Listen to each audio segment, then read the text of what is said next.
আসসালামু আলাইকুম ওয়া রাহমাতুল্লাহ। রিভাব দেন। কেমন আছেন আপনারা? কষ্ট হয়ে গেল।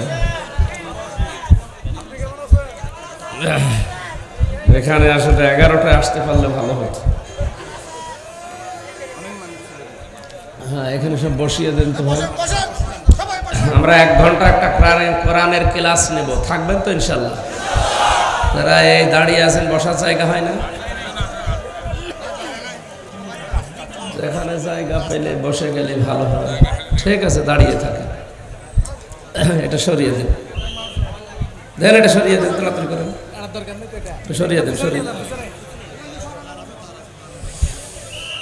আলহামদুলিল্লাহির রহিমির রহমান আল্লাযী খালাকানা লিল ইবাদাতি ওয়াল জান ওয়া খাসসানা বিত তাকরীমি বাইনাল হায়াওয়ান ওয়া নাশহাদু আল্লা ইলাহা ইল্লাল্লাহু ওয়াহদাহু লা শারীকা লাহু শাহাদাতাম মুসিলাতান ইলাল জিনান ওয়া নাশহাদু আন্না মুহাম্মাদান আবদুহু ওয়া রাসূলুহুল মাবউসু ফীনা বিল হুদা ওয়া দীনিল হাক্কি লিয়ুযহিরাহু আলাল আদিয়ান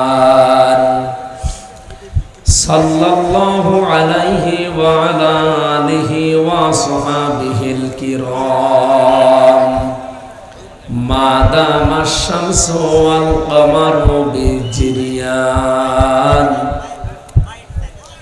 ওয়ান নাজমু ওয়াশ শাজারু ইয়াসজুদান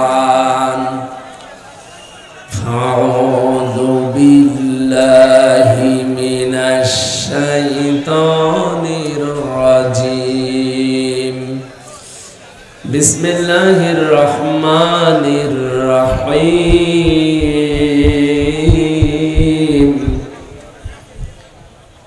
ইন্না আওলান নাসি বিইব্রাহিম আলাল্লাযীনা ইত্তাবাউহু ওয়া হাদান নাবিয়্যু ওয়াল্লাযীনা আমানু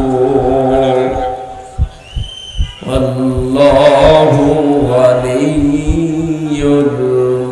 মুমিনিন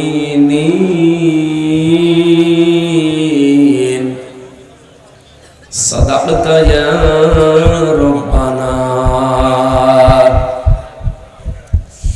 আন আবি যাররিন রাদিয়াল্লাহু তাআলা আনহু قال سمعت رسول الله صلى الله عليه وسلم من ادعى ما ليس له فليس منا وليتبوأ مقعده من النار رواه مسلم وما زادهم إلا إيمانا وتسليما اللهم صل على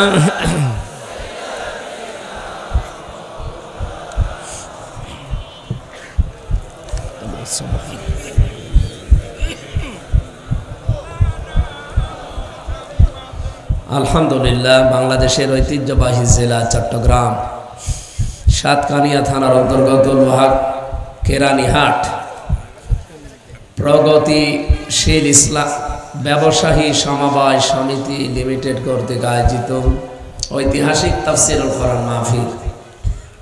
যদিও আমি এই গভীর রজনী পর্যন্ত কথা বলায় অভ্যস্ত না এবং আমি এর পক্ষেও না, কিন্তু আমরা আজকে পরিস্থিতির শিকার হয়ে গেছি। আসলে জেলা আমির ছিল কক্সবাজারের এবং ওখানকার সাবেক মেয়র ছিল, ওনারা দেরি করে ফেলেছে।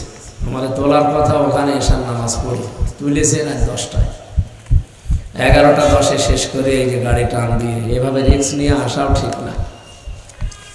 আর আমরা আগামীতে অনুষ্ঠানগুলো বিশেষ করে কোরআনের যেখানে তাফসীরুল কোরআন মাহফিল লেখা থাকে, এই শব্দটা শুনলে আল্লামা সাঈদীর কথা মনে হয়।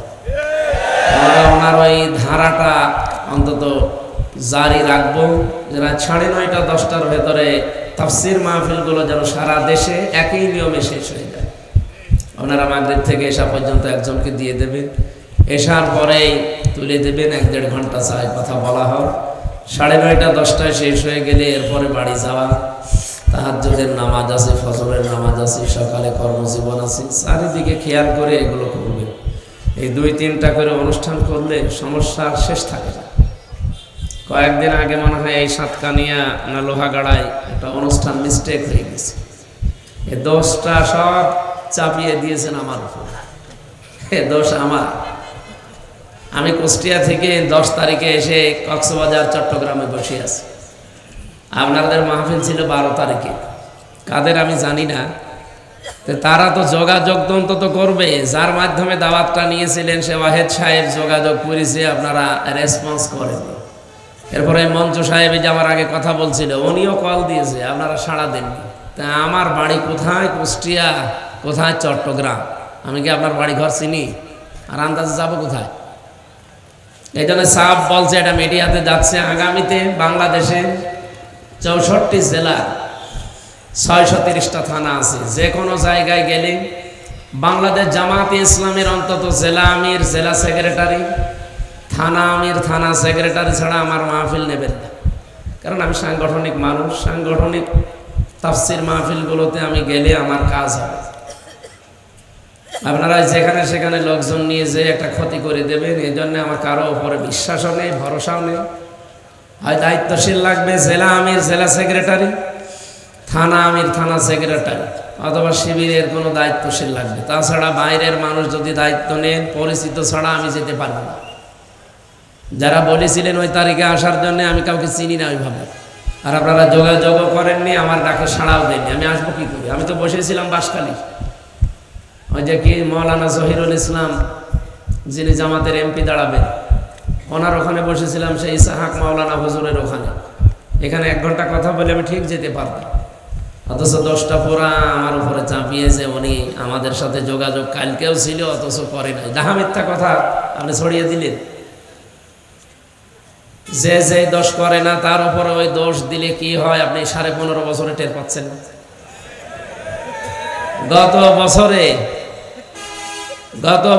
গতকালকের যে দিনটা গেল 14 এপ্রিল, 1 বৈশাখ, এই দিবসে বাংলাদেশে পথিতযশা যারা রাজনীতিবিদ, ইসলাম নিয়ে যারা রাজনীতি করে, যারা আলেম ওলামা, তাদেরকে ফ্যাসিস্ট যারা, স্বৈরাচার যারা, সন্ত্রাসী হিসাবে তামাম দুনিয়ায় যারা এখন পরিগণিত, তারা তাদের কার্টুন তৈরি করে 1 বৈশাখে দেখিয়েছিল।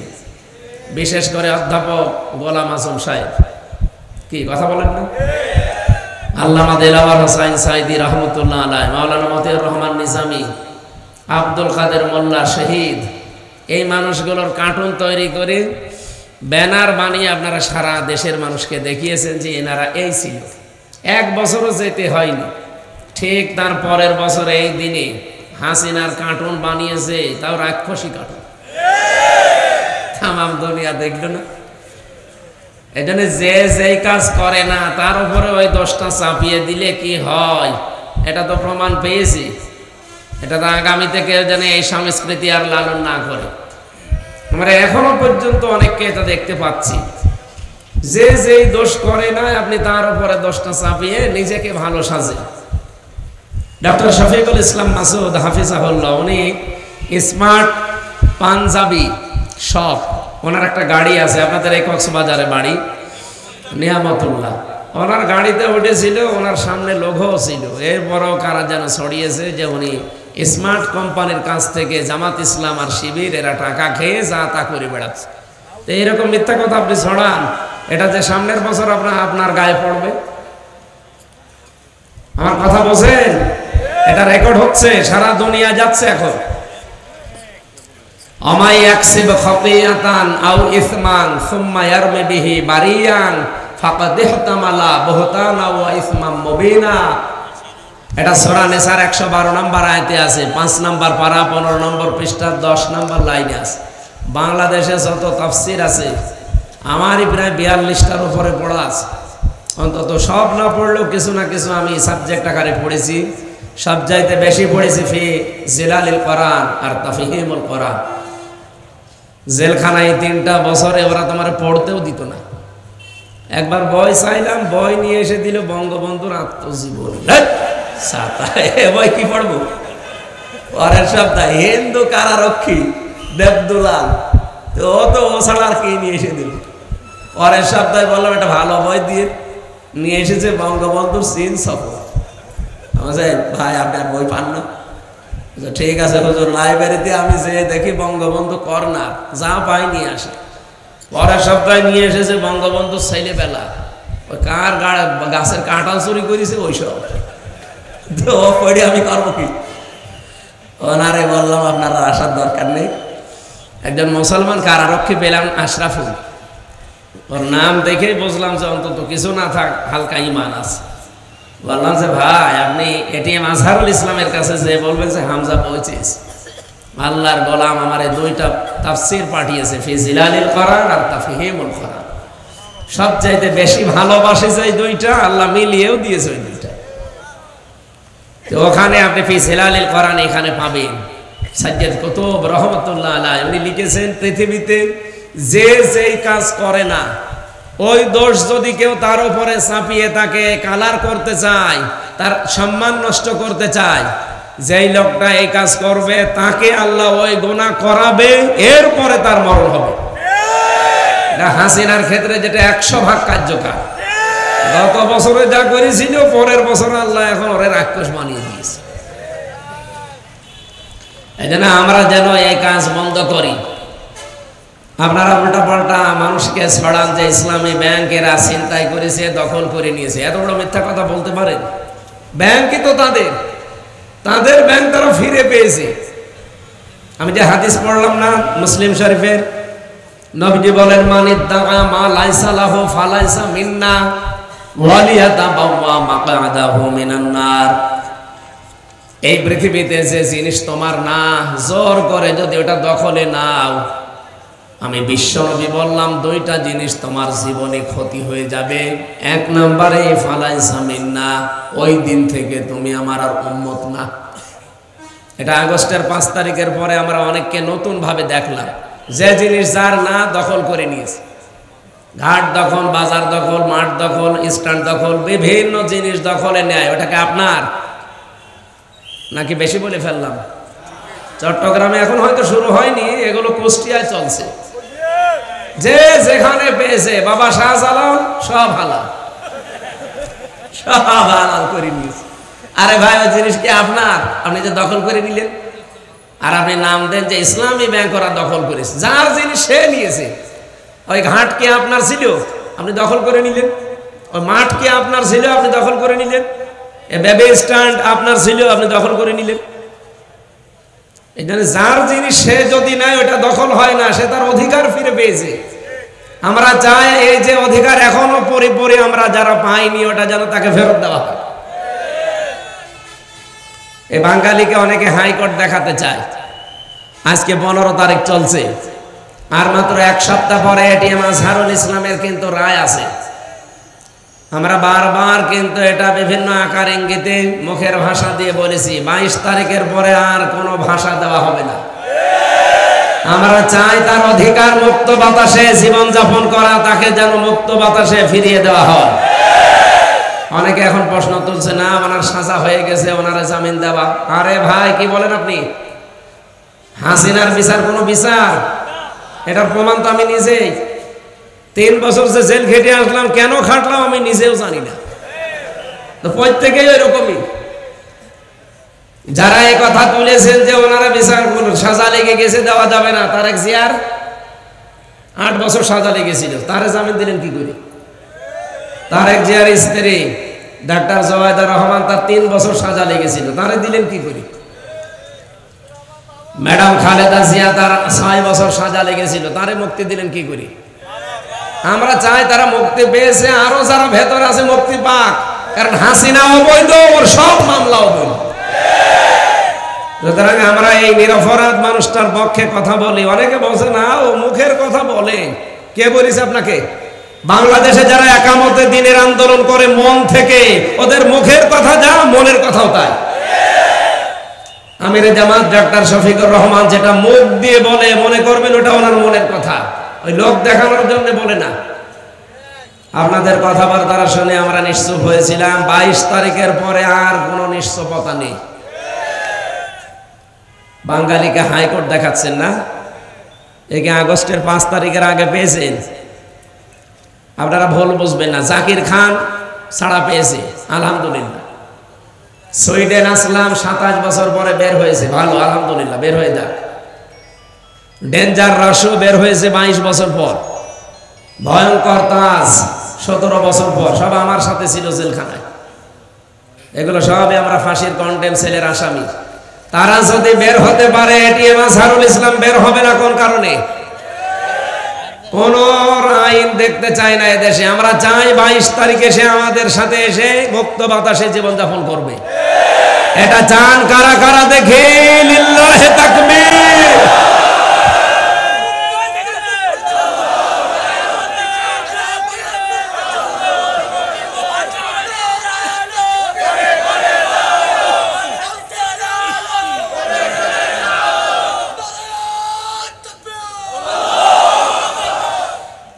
আলহামদুলিল্লাহ। না, অনেকের মন খারাপ হয়, হ্যাঁ উনি এই কথা বললো। আরে ভাই, আমি মাজলুমের পক্ষে কথা বলেছি।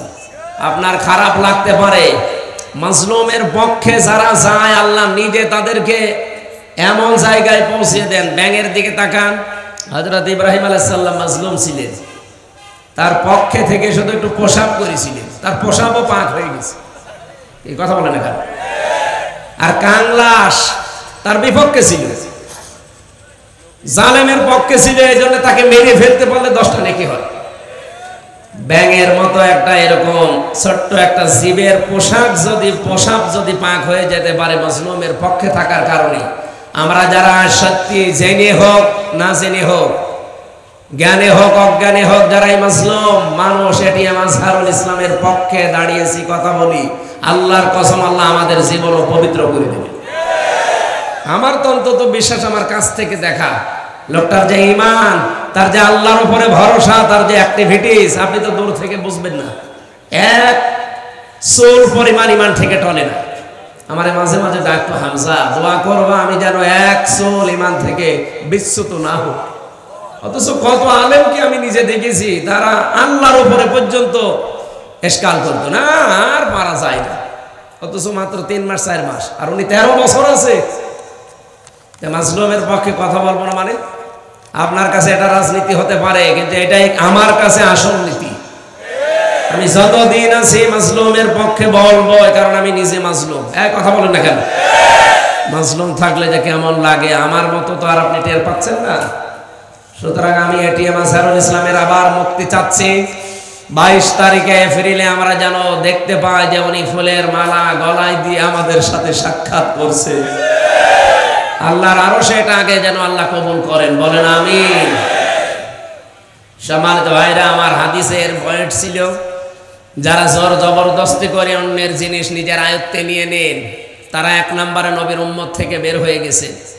সুতরাং আগস্টের 5 তারিখের পর থেকে আজকের এই দিন পর্যন্ত যারা এরকম কর্মকাণ্ডে আছেন, আপনি বিশ্বাস করেন, নামাজ পড়তে পারেন, রোজা রাখতে পারেন, আপনি হজ করে আসতে পারেন, নবীর উম্মত আপনি নেই। কথাটা একটু কড়া হয়ে গেল না? না, আমি কি বানিয়ে বলছি? হাদিস, মুসলিম শরীফের হাদিস। আর 2 নাম্বারটা তো আরো কঠিন, ওয়ালিয়াতাবাওয়া মাকআদাহু মিনান নার। বিশ্বনবী বলেন সে যেন জাহান্নামের টিকিট কেটে একটা আসন বরাদ্দ করে রাখলো। আজ এই যে ইসরায়েল 1940 সালে তাদেরকে এই যে রোহিঙ্গাদের মতো ফিলিস্তিনিরা থাকতে দিয়েছিল দয়া করে, আর শয়তানরা এখন তারা নিজেরাই দখলবাজি করে ওদেরকে তাড়িয়ে দিচ্ছে। যে জিনিস যার না, সে জোর করে দখল করে নিলে তার দ্বিতীয় স্থান কোথায়? বলেন বলেন। এই যে ইসরায়েল নামে এই পৃথিবীর নিকৃষ্ট জাতি, এই ইহুদি, এরা যে জাহান্নামী, এ কোনো সন্দেহ আছে? কিন্তু বাংলাদেশে কিছু ঘোমটা পরা মানুষকে আমি বলতে শুনছি এই কয়দিন, তারা বলছে না, ইহুদিদের ভেতরে কোনো শিরিক নেই, ইসরায়েল রাষ্ট্রে কোনো শিরিক নেই। আপনি এ কথা বলতে পারলেন? ওরা যে দখলদারিত্ব সবচাইতে বেশি করছে পৃথিবীতে ইসরায়েল, অলরেডি দখল করে নিচ্ছে। তাদেরকে তো নবীজির হাদিস অনুযায়ী সে জাহান্নামে স্থান করে নিয়েছে, তার পক্ষে কথা বলা যাবে? আমরা ওই মাজলুম গাজা রাফার মানুষদের জন্য দোয়া করছি যে মানুষগুলো জীবন দিয়ে গেল, তাদের যেন সর্বোচ্চ শাহাদাতের মর্যাদা আল্লাহ নসিব করে। এই বাংলাদেশে 24 সালে যারা শহীদ হয়েছে, অনেকে শহীদ বলতে চায় না, বলে না এমনি মরে গেছে। আপনি জান তো দেখি, আপনি এমনি মরে যান। শহীদ আবু সাইদের জীবনের দাম ছিল না? আপনি এরকম বুক পেতে দেন তো দেখি কেমন সাহস আপনার। আপনি তো পালিয়েছেন সাহসের ভয়ে, এত সাহস আপনার পালিয়ে চলে গেছেন, কিন্তু তার কি সাহস আপনি দেখেছেন? শহীদ আবু সাইদকে যদি স্বীকার করতে না চান, ওকে আবার আরেকবার শহীদ হয়ে আপনাকে দেখানো লাগবে। আপনি জানেন শহীদ কি জিনিস? যারে তারে শহীদ বলাও যায় না। বঙ্গবন্ধুকেও মানুষ মেরে ফেলেছে, জিয়াউর রহমানকেও মানুষ মেরে ফেলেছে। একজনের নাম শুনলে দেখি মানুষ বলে শহীদ জিয়া, আর একজনের নামে আমি আজ পর্যন্ত শুনিনি যে শহীদ বঙ্গবন্ধু। শুনেছি আরো মানুষ বলে যে ওইভাবে মারা ঠিক হয়নি, টুকরো টুকরো করার দরকার ছিল। কারণ উনি যা করেছে ৭৪ সালে যে মুরব্বীরা দেখেছে, আমার তো 92 সালে জন্ম, খালি শোনা কথা। আর এনা তো ওই সময় দেখেছে ৭৪ সালে দুর্ভিক্ষে মানুষ ৪ লাখ মরে গেছে না খেয়ে, ২৩ লাখ। ওনারে যে ওইভাবে মারার পরেও তো মানুষ অন্তত মুখ ফসকে শহীদ বলতে পারে, তাও বলে না। কারণ শহীদ হওয়া লাগবে তো। কি কোরআনে কারিমে রব্বুল আলামিন মুখের উপরে নোটিশ দিয়েছেন, ওয়ালা তাকুলু লিমান ইয়াকতালু ফি সাবিলিল্লাহি আমওয়াত। সূরা বাকারার 154 নম্বর আয়াতে আছে, আল্লাহ পাক বলেন মুখের উপরে আইন জারি করলাম, কথা বলবি না। এই কথা কখনোই বলবি না, কেউ বলবি না। ওয়ালা তাকুলু, বহু বছর দুনিয়ায় কেউ যেন এই কথা না বলে যে যারা শহীদ হয়েছে ওরা মরে গেছে। না, বালা হায়াউন, ওরা জীবিত। বালা হায়াউন ওয়ালাকিন লা তাশউরুন, কিন্তু তোমরা টের পাও না। মানুষ মুখের পরে যেহেতু অন্তরে ধারণা করতে পারে, এই জন্য অন্তরের উপরও আল্লাহ আইন জারি করেছেন। ওয়ালা তাহসাবান্নাল্লাযীনা কুতিলু ফি সাবিলিল্লাহি আমওয়াতা। সূরা আলে ইমরান 4 নম্বর পারা 11 নম্বর পৃষ্ঠা 7 নম্বর লাইনের 169 নম্বর আয়াতের প্রথম অংশে আছে, আল্লাহ বলেন অন্তরে তো, মুখে তো বলা যাবে না, অন্তরে ধারণাও করা যাবে না যে যারা শহীদ হয়েছে ওরা মরে গেছে। বালা হায়াউন, বরং ওরা জীবিত। ইনদা রাব্বিহিম ইয়ারযাকুন, তারা রবের কাছে রিজিক পাচ্ছে। সুবহানাল্লাহ বলতে পারেন না? আপনি চিন্তা করেছেন কত কঠিন শব্দ এটা, শহীদ। এমনিতেই আল্লামা দেলাওয়ার হোসেন সাইদি, তার নামের আগে আমরা শহীদ বলি না। 13 বছর আল্লাহ পাক তাকে নেয়নি, জালেমদের হাতে শাহাদাতের মরণ আল্লাহ নসিব করে দিয়েছে। তার সারাটা জীবনের দোয়া ছিল এটা, আল্লাহুম্মা ইন্নী আসআলুকা শাহাদাতান ফি সাবিলিক।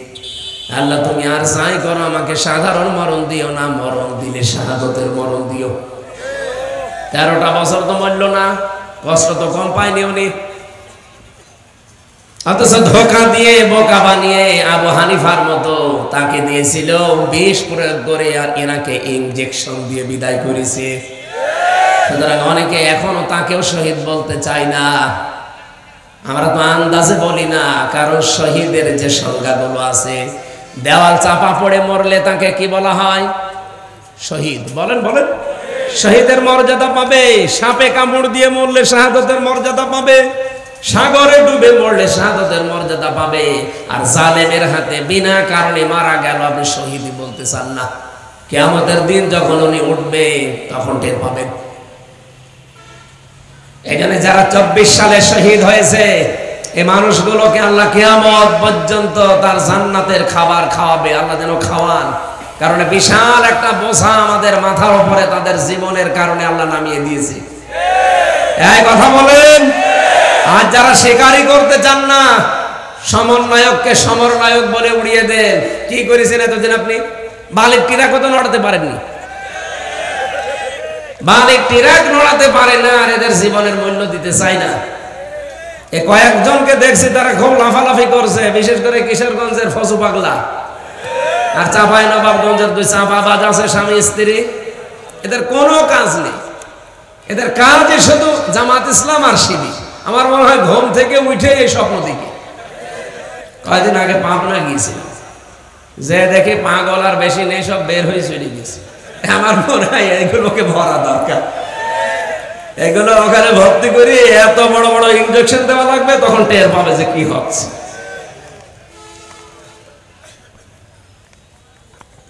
সম্মানিত ভাইরা, আমি যে কথা তুলেছিলাম, জোর জবরদস্তি করা, দখল করা, চাঁদাবাজি করা, ছিনতাই করা, এই অভ্যাস যাদের আছে তারা যেন সামনে অন্তত পাল্টান। এতে কত তলানিতে চলে যাচ্ছেন আপনি টের পাচ্ছেন না। আর আমরা আহ্বান জানাবো, যারা দায়িত্বে আছেন বড় বড়, এই মানুষগুলোকে যারা পাগলামি করছে এদেরকে থামান।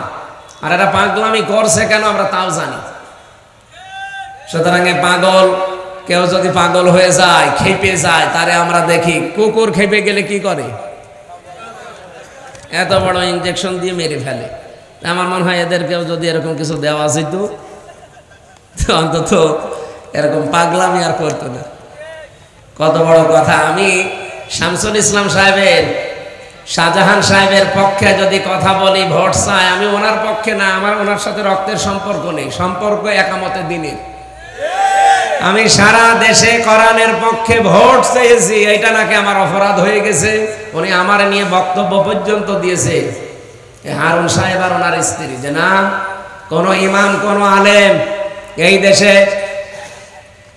কোন ব্যক্তির পক্ষে ভোট চাইবে না। আমি ব্যক্তির পক্ষে চাই না। উনি যদি আল্লাহর আইনের বাইরে থাকতো, উনি আমার বাবা হলে ওনার কথা আমি জীবনও বলতাম না। আমি তো বলি আল্লাহর কথা, ইন্নাল্লাহা ইয়ামুরুকুম আন তুআদ্দুল আমানাতি ইলা আহলিহা। এই যে আমানাত, এটা বহু বছর সূরা নিসার 58 নম্বর আয়াত, ফি জিলালিল কোরআন আর মারিফুল কোরআন নিয়ে আছে, বাংলায় লেখা আছে ওখানে। আমানাত মানে ভোট। তোমাদের যাবতীয় আমানত তার প্রাপকের কাছে পৌঁছিয়ে দাও, এ নির্দেশ কার? আমি তো এইটা আপনাকে শুনিয়েছি। আমি কোনোদিন শাহজাহান সাহেবের নাম, শামসুল ইসলামের নাম বলেছি? আমি বলি যে 10 জন মানুষ দাঁড়িয়েছে, যার দ্বারা আল্লাহর কাজ হবে।